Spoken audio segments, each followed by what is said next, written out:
जय हिंद, नमस्कार दोस्तों, कैसे हैं आप सभी। मैं अभिषेक कुमार सिंह स्वागत करता हूं आप सभी का once again AKS civil academy के यूट्यूब चैनल पर। तो दोस्तों, एमपीपीएससी प्री 2025 के लिए हमारा जो क्रांति यूट्यूब बैच चल रहा है, अगर आपने इसको फर्स्ट लेक्चर से नहीं देखा है तो आज ही अपना एक बढ़िया फ्रेश रजिस्टर बनाएं और फर्स्ट लेक्चर से क्रांति यूट्यूब बैच को फॉलो करना शुरू कर दीजिए, क्योंकि एग्जाम में आने वाले हर किस्म के ऊट पटांग और विचित्र क्वेश्चन जो नॉर्मल बुक लिस्ट से आपसे सॉल्व नहीं हो पाते हैं, उन हर सवाल का जवाब आपको क्रांति यूट्यूब बैच में लगातार दोस्तों मिलेगा। तो आज ये हमारा लेक्चर नंबर 19 है और सारी जो जानकारी है वो इसी फ्रंट स्क्रीन पर हमेशा मौजूद रहती है। तो क्रांति यूट्यूब बैच लेक्चर नंबर 19, वहां पर भी लिखा रहता है लेक्चर नंबर 19। जो टॉपिक है वो क्या है, तो यूनिट 7 और 9 यानी कि साइंस एंड टेक्नोलॉजी से संबंधित पिछले 12 महीने के करंट अफेयर्स का पार्ट नंबर 4 जो है ये चल रहा है। तो सीक्वेंस में क्रांति यूट्यूब बैच को दोस्तों फॉलो करिएगा। चलते हैं आज की पहली खबर की ओर। थोड़ा सा इसको कर लेते हैं हम यहां पर जूम। तो आइए दोस्तों देखते हैं सबसे पहली चीज जो हमको यहां पर देखने को मिल रही है वो क्या है। तो एक बार मैं अपना यहां पर पेन कर लूं स्टार्ट। तो आइए दोस्तों, पहली चीज क्या कहती है कि एक प्रोजेक्ट है दोस्तों, प्रोजेक्ट है जिसका नाम क्या है, प्रोजेक्ट का नाम है एस्ट्रा। इसको अस्त्र मत बोल दीजिएगा, प्रोजेक्ट का नाम क्या है, एस्ट्रा। प्रोजेक्ट किसका है, गूगल का। आ सकता है प्रीलिम्स में प्रश्न। जी हां दोस्तों, आइए देखते हैं गूगल ने क्या कहा है। कि गूगल ने कहा है कि हम लोग अपना एक और एआई असिस्टेंट लॉन्च करने वाले हैं। ठीक है, अभी जैसे कि वर्तमान में गूगल का जो असिस्टेंट है उसका नाम क्या है, ओके गूगल। क्या नाम है दोस्तों, ओके गूगल। आप अपने एंड्रॉयड मोबाइल पर ओके गूगल बोलते हो तो ऑटोमेटिकली वो उसको सुनने लगता है। तो अभी ओके गूगल के बाद अब जो अगला सक्सेसर आएगा, अब जो अगला उत्तराधिकारी आएगा गूगल की तरफ से, तो उसका नाम रखा गया है प्रोजेक्ट एस्ट्रा। क्या रखा गया है, प्रोजेक्ट एस्ट्रा। तो ये ओके गूगल की जगह लेगा आने वाले समय में। और प्रोजेक्ट एस्ट्रा के पीछे जो टेक्नोलॉजी है वो गूगल का ही एक आर्टिफिशियल इंटेलिजेंस टेक्नोलॉजी है जिसका नाम है जेमिनी। जेमिनी के बारे में मैंने इससे पिछले लेक्चर में, लेक्चर नंबर 18 में भी जो है दोस्तों पढ़ाया था, तो आप वहां पर भी उसको चेकआउट कर सकते हो। तो जेमिनी किसका आर्टिफिशियल इंटेलिजेंस सॉफ्टवेयर है, ये गूगल का ही है। और इसी जेमिनी एआई की मदद से गूगल अपना अगला असिस्टेंट लॉन्च करेगा जिसका नाम होगा प्रोजेक्ट एस्ट्रा। तो इसमें बस आपको इतनी चीज जानकारी रखनी है कि जो प्रोजेक्ट एस्ट्रा है इसका संबंध किससे है। तो दोस्तों, ये गूगल का आने वाला एक पर्सनल एआई पर आधारित असिस्टेंट होने वाला है। ओके, चलेंगे दोस्तों अगली खबर की ओर। अगली खबर हमसे क्या कहती है, अगली खबर हमसे कहती है कि सीरम इंस्टीट्यूट ऑफ इंडिया। दोस्तों, सीरम इंस्टीट्यूट ऑफ इंडिया, अगर आपको इसके हेडक्वार्टर नहीं पता तो पता बिल्कुल होने चाहिए। हेडक्वार्टर कहां है, Pune. Serum institute of India ये कोई राष्ट्रीय बॉडी नहीं है, इसका बस नाम ही है सीरम इंस्टीट्यूट ऑफ इंडिया, सरकारी नहीं है ये एक प्राइवेट कंपनी की तरह आप इसको देख सकते हो। ऐसे ही दोस्तों एक और प्राइवेट कंपनी है जिसका नाम है भारत बायोटेक। क्या नाम है, भारत बायोटेक। हो सकता है आपसे प्री में इसका भी हेडक्वार्टर पूछ ले। तो भारत बायोटेक का जो हेडक्वार्टर है दोस्तों वो है हैदराबाद। क्या है, हैदराबाद, हैदराबाद। और सीरम इंस्टीट्यूट ऑफ इंडिया का क्या है, पुणे। अब आओ देखते हैं खबर क्या है। तो सीरम इंस्टीट्यूट ऑफ इंडिया अपने इनॉग्रल बैच की मलेरिया वैक्सीन कहां भेजने वाली है, अफ्रीका। इनॉग्रल बैच समझते हो, जिस चीज को हम सबसे पहली बार बनाते हैं। तो सीरम इंस्टीट्यूट ऑफ इंडिया की तरफ से सबसे पहली बार मलेरिया वैक्सीन का जो डोज है वो भेजा गया है कहां पर, अफ्रीका में। ये मलेरिया की कौन सी वैक्सीन है जो सीरम इंस्टीट्यूट ऑफ इंडिया ने अफ्रीका में भेजी है। तो दोस्तों इस वैक्सीन का नाम है R21 मैट्रिक्स M। बहुत ज्यादा इंपॉर्टेंट नाम है आपके प्री 2025 के नजरिए से। क्या नाम है, R21 मैट्रिक्स M जो है दोस्तों इसका नाम है। अब ये खास क्यों है, ये खास इसीलिए है दोस्तों क्योंकि पूरी दुनिया में WHO ने, विश्व स्वास्थ्य संगठन जिसे आप कहते हो, वर्ल्ड हेल्थ ऑर्गेनाइजेशन, तो WHO ने केवल 2 मलेरिया की वैक्सीन को अप्रूव किया हुआ है चिल्ड्रन यानी कि बच्चों के यूज के लिए। अब वो 2 वैक्सीन कौन सी हैं दोस्तों? देखिए, मलेरिया की वैसे तो कोई वैक्सीन है नहीं, बट फिर भी बच्चों के लिए ऑल ओवर द वर्ल्ड ऐसे देश जहां पर आज भी मलेरिया काफी ज्यादा है, तो ऐसी खासतौर पर अफ्रीका में तो मलेरिया बहुत ज्यादा है, तो बच्चों के यूज के लिए 2 वैक्सीन ही हैं पूरे दुनिया में जो WHO ने अप्रूव करी हुई है। एक का नाम तो मैंने आपको बता ही दिया, R21 मैट्रिक्स M, और दूसरे का नाम है RTS-AS01। ये आपकी पहली वैक्सीन का नाम है, ये आपकी दूसरी वैक्सीन का नाम है। इन दोनों को ही दोस्तों आपको याद रखना है, ठीक है। अच्छा, ये जो सीरम इंस्टीट्यूट ऑफ इंडिया ने ये जो R21 मैट्रिक्स M नाम की मलेरिया की वैक्सीन अफ्रीका में भेजी है, ये किसकी मदद के साथ भेजी है? तो ये ऑक्सफोर्ड यूनिवर्सिटी की मदद के साथ भेजी है। कहां से मदद ली है? ऑक्सफोर्ड यूनिवर्सिटी से। ओके, चलिए आगे बढ़े। तो ये दवाई वैक्सीन का नाम याद रखना साहब, है ना। अच्छा, उसके बाद दोस्तों आगे देखें, आगे क्या कहता है। तो दोस्तों इंडिया का ना एक स्पेस टेक स्टार्टअप है जिसका नाम है गैलेक्सी आई, जिसका लोगो आप उधर स्क्रीन के कॉर्नर पर देख सकते हो। जैसे इलॉन मस्क की स्पेस एक्स है, ऐसे ही हमारे इंडिया के युवाओं द्वारा स्टार्टेड एक स्पेस से संबंधित स्टार्टअप है। ये नॉर्मल स्टार्टअप नहीं है, MBA चाय वाला और पकौड़े वाला, ये वो चीज़ नहीं है। यहाँ पर बहुत दिमाग चाहिए, इंटेलिजेंस चाहिए, होशियार चाहिए। ये कोई सामान या दही पकौड़े या दही बल्ले या चाय पकौड़े नाश्ता सैंडविच बेचने वाला स्टार्टअप नहीं है दोस्तों, पानी पूरी बेचने वाला स्टार्टअप नहीं है। स्पेस, तो यहाँ पर केवल होशियार, बिल्कुल पीक इंटेलिजेंट लोगों ने मिलके इस स्पेस टेक स्टार्टअप को जो है लॉन्च किया है। इसका नाम क्या है दोस्तों? इसका नाम है गैलेक्सी आई। अब ये खबर में क्यों था, ये खबर में जिस भी लिए था वो तो मैं अभी आपको बताऊंगा, बट आपको ना इसका नाम याद रखना है साहब, ठीक है। यहां पर ये पूरा नाम का खेल है गैलेक्सी आई, कि गैलेक्सी आई क्या है। तो ये एक स्पेस टेक का स्टार्टअप है, इंडिया बेस्ड है। तो इन्होंने रिसेंटली क्या किया है कि अपनी एक टेक्नोलॉजी का इन्होंने टेस्टिंग करी है। टेक्नोलॉजी का नाम क्या है? सार टेक्नोलॉजी। अब इस टेक्नोलॉजी को इन्होंने कहां पर टेस्ट किया है? नल। नल मतलब NAL, नेशनल एरोस्पेस लेबोरेटरीज। कहां पर? बेंगलुरु। ये जो नेशनल एरोस्पेस लेबोरेटरी है ना, नल, ये किसकी लेबोरेटरी है? तो दोस्तों ये CSIR की ही एक लेबोरेटरी है, ये भी आपको याद रखना है, ठीक है। और इनकी इस टेक्नोलॉजी की मदद से जो ये सैटेलाइट बनाने जा रहे हैं, उससे इंडिया की जो डिफेंस क्षमता है, जो डिफेंस कैपेबिलिटीज हैं, उनमें काफी ज्यादा सुधार जो है देखने को मिलेगा। ओके, तो गैलेक्सी आई और उनकी सार टेक्नोलॉजी, और उसको टेस्टिंग उन्होंने कहां करी है? तो CSIR की जो नल नाम की जो लैब है बेंगलुरु में, वहां पर जो है उसकी टेस्टिंग करी है।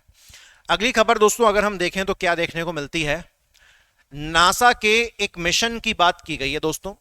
कई दफा MPPSC सिर्फ एक मिशन का नाम देके छोड़ देता है, तो इसलिए मिशन के नाम काफी जरूरी हैं। तो नासा का एक मिशन, जैसे कि नासा का मैंने आपको एक मिशन पढ़ाया था पिछले लेक्चर में, फ्लोट। ये क्या था? ये एक रेलवे सिस्टम है जो नासा कहां बनाने का ख्वाब देख रहा है या कोशिश कर रहा है? मून के ऊपर। तो बहुत खास था वो। तो नासा का ये एक मिशन है जिसका नाम है प्री फायर। ये फ्री फायर नहीं है, पबजी फ्री फायर, खुशन मत हो जाना आप ज्यादा। ये फ्री फायर है। अरे यार मैंने अभी फ्री फायर बोल दिया है, भगवान देखो कैसा खुमार। प्री फायर मैं नहीं खेलता हूं, ठीक है ना। तो प्री फायर मिशन है। तो ये प्री फायर मिशन क्या करेगा नासा का? तो देखो नासा ने क्या कहा है कि हमारे अर्थ पे जो जो ध्रुवीय क्षेत्र हैं, पोलर रीजन्स बोले तो ये हमने अर्थ बना दिया। ऊपर क्या है आपका? नॉर्थ पोल, उत्तरी ध्रुव, और नीचे क्या है आपका? साउथ पोल, दक्षिणी ध्रुव। नॉर्थ पोल में कौन सा इलाका आता है? आर्कटिक का इलाका आता है। और दक्षिणी ध्रुव में, साउथ पोल में कौन सा इलाका आता है? एंटार्कटिका का आता है। कौन सा? एंटार्कटिका का इलाका आता है। तो नासा क्या कर रहा है कि नासा आर्कटिक के इलाके पर स्टडी करने के लिए और एंटार्कटिका के इलाके पर स्टडी करने के लिए जूते के आकार जैसा, शू बॉक्स साइज की इतनी छोटी सी 2 सैटेलाइट्स लॉन्च करेगा। क्या लॉन्च करेगा? 2 सैटेलाइट्स लॉन्च करेगा। एक नजर रखेगी आर्कटिक के इलाके पर, एक नजर रखेगी एंटार्कटिका के इलाके पर। बस इतना है ये। तो मिशन का नाम क्या है? Pre fire. कनेक्शन क्या है? क्या स्पेस की स्टडी कर रहे हैं हम, या मार्स की स्टडी कर रहे हैं हम, या सूत्र ग्रह एस्टेरॉइड की स्टडी कर रहे हैं हम? जी नहीं, ऐसा कुछ भी नहीं कर रहे हम। अर्थ के जो पोलर रीजन्स है, ध्रुवीय क्षेत्र आर्कटिक और नीचे एंटार्क्टिका, उसके क्लाइमेट की स्टडी कर रहे हैं। इसके लिए ये 2 सैटेलाइट्स इस प्री फायर मिशन के अंदर लॉन्च की जा चुकी हैं दोस्तों ऑलरेडी। ठीक है, मई महीने में इनका शेड्यूल था, मई 2024 में। अब देखिए दोस्तों, अब ये आपका यूनिट नंबर 9 के नजरिए से है। कोई भी आपको टेक्नोलॉजी का क्वेश्चन दिखता है ना, तो आप समझ जाओ यूनिट 9 का है। साइंस बेस्ड है तो यूनिट 7 में डाल दो। को पायलट प्लस पीसी, अब ये क्या है? पहली बात तो किस कंपनी ने लॉन्च किया है? पीसी का मतलब समझते हो, पर्सनल कंप्यूटर। आज हम लोग लैपटॉप्स चलाते हैं, लैपटॉप्स भी एक तरीके का पर्सनल कंप्यूटर है, हमारा ही है, इसीलिए पर्सनल कंप्यूटर कहते हैं। हम अपने घर पे जो डेस्कटॉप वगैरह चलाते थे, पहले मॉनिटर होता था, सीपीयू होता था, वो भी पर्सनल कंप्यूटर में ही आता है। ठीक है, तो पर्सनल कंप्यूटर में अभी तक जो भी चल रही है कहानी, जहां तक भी विकसित हुआ है टेक्नोलॉजी, लेकिन अब क्या कर रहा है, माइक्रोसॉफ्ट के 2 बड़े बड़े कॉम्पिटिटर्स हैं दोस्तों। एक कॉम्पिटिटर है अल्फाबेट। अब आप कहोगे सर अल्फाबेट कौन है? अरे अल्फाबेट गूगल की ओनर है। गूगल का मालिक कंपनी कौन सी है? Parent company alphabet. ठीक है, तो गूगल मान लो तो अपनो, तो माइक्रोसॉफ्ट का एक बहुत बड़ा कॉम्पिटिटर गूगल है, और दूसरा कॉम्पिटिटर क्या है माइक्रोसॉफ्ट का? एप्पल। तो माइक्रोसॉफ्ट क्या चाह रहा है कि अब ये अपने नए किस्म के पर्सनल कंप्यूटर्स का एक दौर शुरू करना चाह रहा है। और अब ये जो पर्सनल कंप्यूटर्स होंगे दोस्तों, इनका नाम क्या रखा गया है? को पायलट प्लस पीसी, यानी कि पर्सनल कंप्यूटर। और इन कंप्यूटर्स में दोस्तों खासियत क्या होगी कि अब ये कंप्यूटर्स बहुत ही ज्यादा एडवांस एआई फीचर्स के साथ आने वाले हैं। हर जगह आर्टिफिशियल इंटेलिजेंस घुस रही है भयंकर तरीके से। ठीक है, तो को पायलट प्लस पीसी ये किसके हैं? ये माइक्रोसॉफ्ट के हैं। ये एआई की फैसिलिटी के साथ आएंगे, और वर्तमान में जो भी अभी पर्सनल कंप्यूटर्स चल रहे हैं उनको रिप्लेस करेंगे आने वाले दौर में, ताकि माइक्रोसॉफ्ट अपने गूगल और एप्पल वाले कॉम्पिटिटर्स को पीछे कर सके। तो को पायलट प्लस पीसी किसके हैं? माइक्रोसॉफ्ट। तो इसको हम याद रखेंगे। देखो, मैं जो आपके लिए साइंस एंड टेक की करंट अफेयर्स लाता हूं ना, वो एमपीपीएससी लेवल की लाता हूं। ऐसा नहीं कि मैं फिर उसकी कहानी बढ़ाने बैठ गया, आपको उसके पैराग्राफ्स पढ़ाने बैठ गया। नहीं, ऐसा तो आपको भी पता है कि प्री में ऐसा कुछ भी नहीं आता। तो हमको तो एग्जाम के जो माहौल है उसके अकॉर्डिंग चलना है। ठीक है, अच्छा। उसके बाद यहाँ पे गूगल की चर्चा दोस्तों वापस से आ रही है। ये भी यूनिट नंबर 9 का ही क्वेश्चन बनेगा। गूगल का दोस्तों एक सबसे जो प्रीमियम फोन आता है, गूगल का कायदे से एक ही फोन आता है, और जिसको क्या कहा जाता है? पिक्सल, है ना। गूगल का, आप में से हो सकता है कुछ लोग गूगल का पिक्सल स्मार्टफोन यूज भी कर रहे हैं। तो गूगल का जो पिक्सल स्मार्टफोन है वो काफी प्रीमियम स्मार्टफोन है, 60-70 हजार की रेंज में वो आता है। तो गूगल ने अब क्या किया है कि एक कंपनी है फॉक्सकॉन। फॉक्सकॉन बेसिकली एक ताइवान या आप चाइना बेस्ड कंपनी कह सकते हो। फॉक्सकॉन कंपनी एप्पल के साथ भी काम करती है, आईफोन के लिए भी काम करती है, बट गूगल ने भी अब इस फॉक्सकॉन कंपनी के साथ टाई अप किया है, और ये दोनों मिलके अब क्या करेंगे? गूगल का जो पिक्सल स्मार्टफोन है बहुत प्रीमियम कैटेगरी का, उसको बनाएंगे। लेकिन ये मुद्दा नहीं है। मुद्दा ये है कि इस प्लांट को सेटअप कहां किया जा रहा है? तो तमिलनाडु। ये है दोस्तों इंपॉर्टेंट। ठीक है, स्मार्टफोन की चर्चा कौन सी हो रही है? Pixel smartphone, Google company, Foxconn company, और जगह कौन सी है? इसके लिए करंट अफेयर में आपके लिए लेके आया हूं, तमिलनाडु में। ओके, अच्छा। तमिलनाडु के बारे में एक चीज और जान लो कि तमिलनाडु इंडिया में सबसे ज्यादा एक्सपोर्ट करने वाला कौन सी कैटेगरी में? इलेक्ट्रॉनिक। तो इलेक्ट्रॉनिक्स में सबसे ज्यादा निर्यात करने वाला, एक्सपोर्ट करने वाला इंडिया का जो स्टेट है वो कौन सा है? तो तमिलनाडु। याद रखिएगा, इंपॉर्टेंट है ना। उसके बाद आगे बढ़े दोस्तों, आगे देखें आगे क्या खबर है अपने पास। आगे खबर कहती है कि जो इंडियन आर्मी है ना दोस्तों, हमारी जो भारत की जो सेना है, भारतीय सेना, इंडियन आर्मी, उन्होंने कोलैबोरेशन किया है ना। उन्होंने एक तरीके का सहयोग किया है, टाई अप किया है किसके साथ? इंडियन ऑयल कोऑर्पोरेशन लिमिटेड, शॉर्ट में कहते हैं हम जिसको IOCL। और ये जो कोलैबोरेशन किया गया है, ये किस चीज की टेस्टिंग के लिए किया गया है? तो दोस्तों ये इंडिया के द्वारा बनाई गई हाइड्रोजन फ्यूल सेल बस टेक्नोलॉजी को टेस्ट करने के लिए किया गया है। कौन सी टेक्नोलॉजी? हाइड्रोजन फ्यूल सेल बस टेक्नोलॉजी। बेसिकली इंडियन आर्मी ये बस नहीं यूज करेगी, इंडियन आर्मी ये जो हाइड्रोजन फ्यूल सेल बस के अंदर जो टेक्नोलॉजी लगी हुई है वो उस टेक्नोलॉजी की टेस्टिंग करेगी। कौन? Indian army. ठीक है, अब सुनो, तो ये तो कहानी वहां पे खत्म हो गई। अब ये हाइड्रोजन फ्यूल सेल बस क्या होती है? तो पहले बात तो ये सुनो, ये एक ऐसी बस है जो किस पर चलेगी? हाइड्रोजन फ्यूल पर। हाइड्रोजन फ्यूल क्या करता है? हाइड्रोजन फ्यूल से हम क्या करते हैं, हाइड्रोजन के अंदर जो रासायनिक ऊर्जा होती है, केमिकल एनर्जी, उससे हम लोग क्या बनाने की कोशिश करते हैं? बिजली। तो एक तरीके से हाइड्रोजन फ्यूल सेल बस एक ई बस है जो बिजली पे चलेगी, परंतु यहां जो बिजली है वो कहां से आ रही है? वो हाइड्रोजन की जो केमिकल एनर्जी है उसको बिजली में कन्वर्ट करके बस को चलाया जा रहा है। तो बहुत ही शानदार टेक्नोलॉजी है दोस्तों, है ना। और ये जो बस बनाई गई है, इंडिया की सबसे पहली हाइड्रोजन फ्यूल पर चलने वाली बस किसने बनाई है?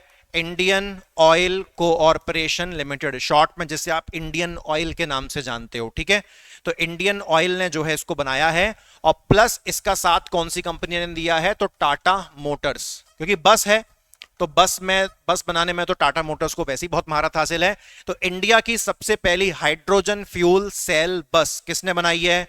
इंडियन ऑयल कोऑर्पोरेशन लिमिटेड, और किस कंपनी के साथ मिलके? टाटा मोटर्स के साथ मिलके। और दोस्तों इसको लॉन्च कब किया गया था पहली बार? तो इस बस को नई दिल्ली में 25 सितंबर 2023 में जो है दोस्तों इसको लॉन्च किया गया था। और इसी टेक्नोलॉजी पे चलने वाली इस बस, मतलब इस बस के अंदर जो टेक्नोलॉजी यूज हुई है उसी टेक्नोलॉजी का अब टेस्टिंग कौन करेगा? Indian army.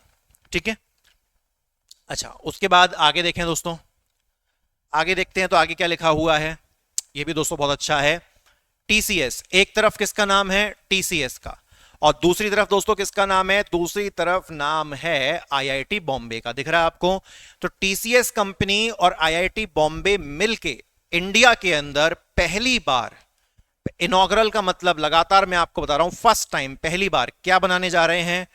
Quantum diamond microchip imager. ये हिंदी में भी ऐसे ही कहलाएगा, पहला क्वांटम डायमंड माइक्रोचिप इमेजर। ये बेसिकली दोस्तों करता क्या है कि जो सेमीकंडक्टर्स होते हैं, यानी कि जो अर्धचालक होते हैं, आज के टाइम पे हर इलेक्ट्रॉनिक सामान के अंदर जो है इनका यूज किया जाता है, चाहे वो अब स्मार्टफोन्स हो, पर्सनल कंप्यूटर्स हो, हर इलेक्ट्रॉनिक्स चीज में। तो ये जो सेमीकंडक्टर्स हैं, सेमीकंडक्टर्स की क्वालिटी चेक करने के लिए इस टेक्नोलॉजी का यूज होगा। ठीक है, समझ में आ रही है बात? सेमीकंडक्टर्स की क्वालिटी को चेक करने के लिए इस टेक्नोलॉजी का यूज होगा। और ये जो बनाया जा रहा है ना, टीसीएस और आईआईटी बॉम्बे के द्वारा मिलके क्या बना रहे हैं? Quantum diamond microchip imager. क्या टेस्ट करेगा ये? सेमीकंडक्टर्स की, अर्धचालकों की क्वालिटी को करेगा टेस्ट। अब ये क्यों बनाया जा रहा है? क्योंकि इंडियन गवर्नमेंट का मिशन है ना साहब। कौन सा mission? National quantum mission, unit 9 के नजरिए से भयंकर इंपॉर्टेंट।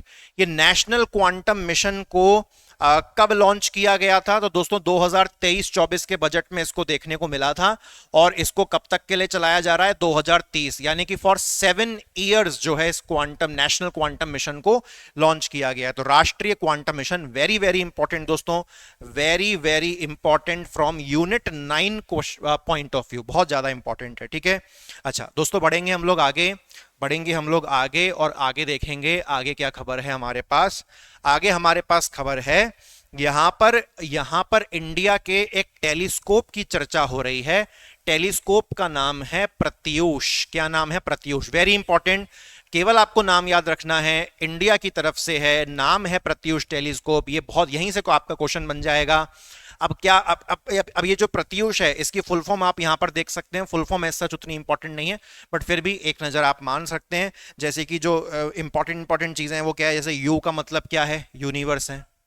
प्रत्यूष में एच का मतलब क्या है? तो हाइड्रोजन है। ठीक है, इस प्रकार से। अब ये क्या है? सो सुनो, जो एस्ट्रोनॉमर्स हैं तो दुनिया भर के जो एस्ट्रोनॉमर्स हैं वो एक प्लान कर रहे हैं कि जितने भी देश के पास, इस दुनिया में जितने भी देश हैं और उनके पास जितने भी अच्छे अच्छे टेलीस्कोप्स हैं, तो उनको वो मून पे लगाने की कोशिश कर रहे हैं। कहां पर? मून पे लगाने की कोशिश कर रहे हैं।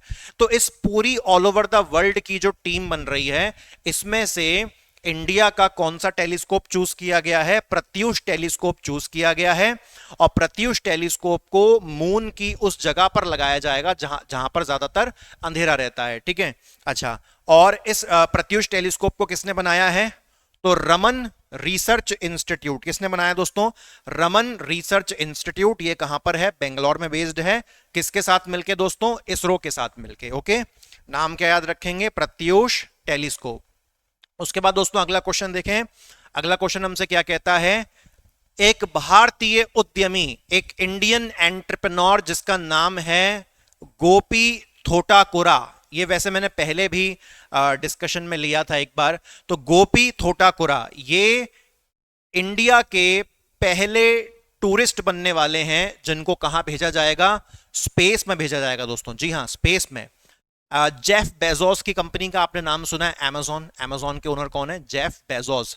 तो जेफ बेजोस की अमेजॉन कंपनी एक मिशन के लिए पैसा लगा रही है, और इस मिशन के तहत पूरी दुनिया भर से 6 लोगों को सेलेक्ट किया गया है, जिसमें इंडिया के गोपी थोटाकुरा भी हैं। और इस मिशन के तहत इन 6 लोगों को स्पेस में एज अ टूरिस्ट बना के सैर करवा के वापस लाया जाएगा। अपने आप में बहुत बड़ी बात है, ठीक है। अच्छा, इस मिशन का दोस्तों नाम क्या रखा गया है? नाम जानना बहुत जरूरी है। Blue origin NS-25 mission. इस मिशन में पैसा कौन लगा रहा है? तो जेफ बेजोस की अमेजॉन कंपनी इस मिशन में पैसा लगा रही है, ठीक है। और गोपी थोटाकुरा ये दूसरे भारतीय बनेंगे स्पेस में जाने वाले, क्योंकि पहले भारतीय जो स्पेस में गए थे, हम हमेशा से उनका नाम पढ़ते आ रहे हैं, राकेश शर्मा। कब गए थे? 1984। और अब ये दूसरे ऐसे भारतीय होंगे जो स्पेस में जाएंगे। अब आप कहोगे सर और भी तो रहे, सुनीता विलियम्स और भी काफी सारे। सुनीता विलियम्स लेटेस्ट एग्जाम्पल है ना। तो बेसिकली उनको क्यों नहीं काउंट कर रहे? क्योंकि वो है तो अमेरिकन ना, भारतीय मूल की हैं पर है तो अमेरिकन। राकेश शर्मा ये तो इंडियन ही थे, सिटीजनशिप ही इंडिया की थी। और जो गोपी थोटाकुरा हैं इनके पास भी भारत की सिटीजनशिप है। तो अगर आप बिल्कुल इंडिया के सिटीजन के नजरिए से देखो तो गोपी थोटाकुरा ये दूसरे भारतीय बनेंगे जो स्पेस में एज अ टूरिस्ट जाएंगे। कौन से मिशन में? Blue origin NS-25 mission, by which company? Amazon company. Okay, अच्छा। तो दोस्तों यहां पर जो है आज हमारा ये जो सिलसिला है वीडियो का आज यहां पर समाप्त होता है।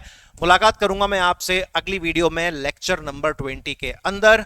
तब तक जैसा हमेशा एक चीज कहता हूं कि जो मैंने आपको प्रीलिम्स की बुकलिस्ट की वीडियो बना के यूट्यूब चैनल पर डाली हुई है उसके अनुसार अपने बुकलिस्ट को आप फॉलो करते चलिए।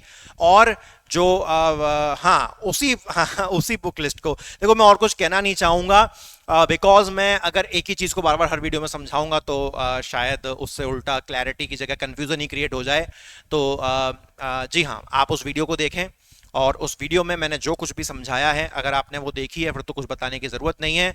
तो वापस रिपीट करूंगा, प्रीलिम्स 8 मंथ स्ट्रेटेजी वीडियो जो मैंने बना के डाली थी, प्रीलिम्स सेल्फ स्ट्रेटेजी वीडियो बना के डाली थी, उस वीडियो के अनुसार अपनी प्री 2025 की तैयारी को दोस्तों यूं ही लगातार बरकरार तरीके से चलाते रहिए, बहुत ज्यादा इंपॉर्टेंट है।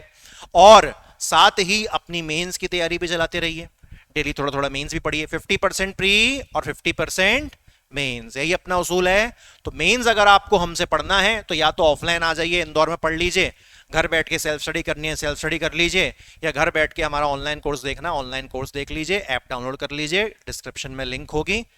जय राम जी की। Thank you very much, take care. मुलाकात करूंगा आपसे अगले लेक्चर में।